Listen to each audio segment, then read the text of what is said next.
We're here at ITI USA. Could you please tell us your name, job role, and a little bit about the organization you represent? Thank you, Bobby. So my name is Eugene Shafronsky. I'm head of strategy at Thinktum. Thinktum is an insurtech company that is helping insurance companies and distribution groups to be able to optimize their process, new business process, and create them much more user-friendly for the consumers and much more, I would say, effective for the insurers to be able to, to be able to achieve much more from everything. And what are you looking forward to most for today's event? Yeah, so it's interesting because we actually launching our new product here.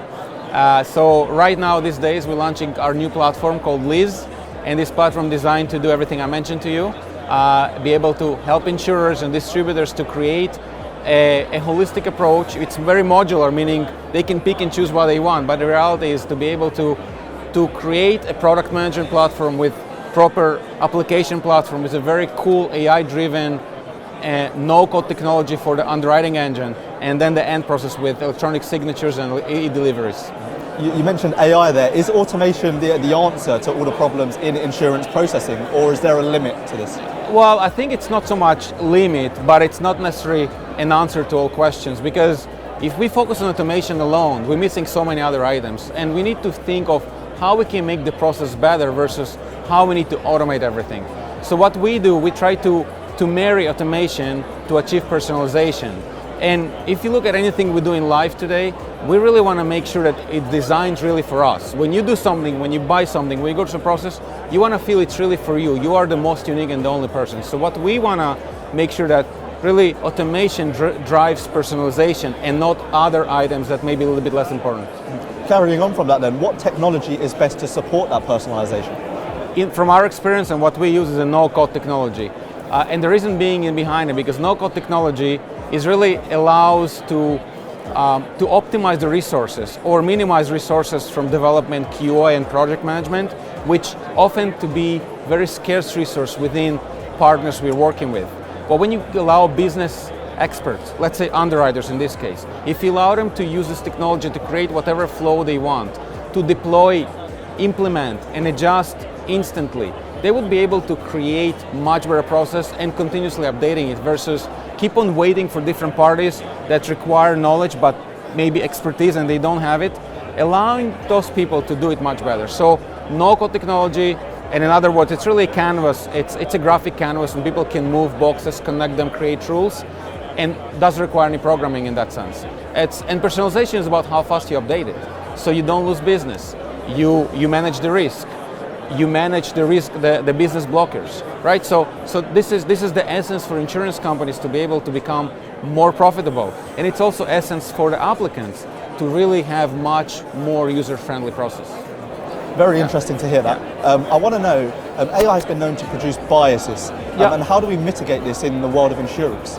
It's an interesting question, and I guess anyone who's dealing with AI, including ourselves, that question comes to us quite often, and probably because some mistakes happened before. So depending how you want to look at it, what we see is that the bias often comes because AI is a machine.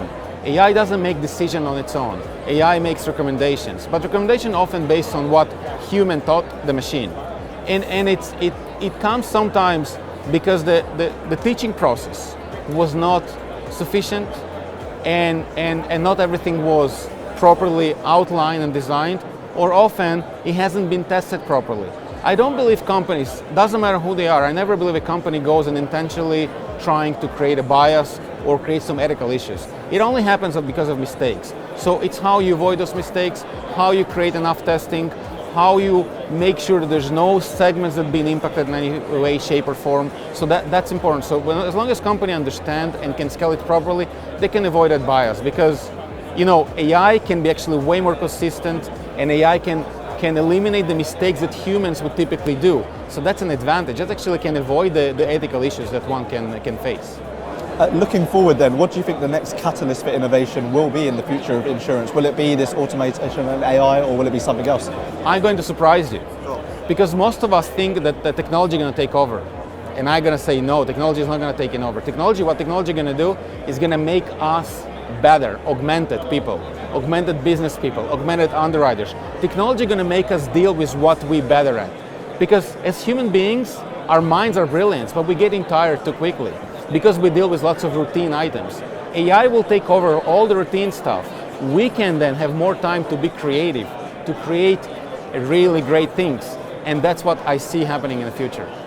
And to conclude, is there anything you want to tell our audience about the future of you and your organization that we should keep an eye out for? Yeah, I mean, we're going to continue coming with different ideas and different technologies in a sense that it's always the same. We want to be a company that really puts on its flag a tech for good. We want to create technology that can benefit everyone. I joined this company because I believe we can impact a larger group of people versus just being in one company, impacting that company. And so in our end, we're going to be continuing developing technology, whether it's in no-code, whether it's AI, whether it's in distribution or in insurance, or working with consumers, making sure that everything that we do getting better and better. Well, Eugene, thank you so much for your time. I really appreciate it. Hopefully it was good. Wonderful, Okay. wonderful. Thank you. Thank you so much.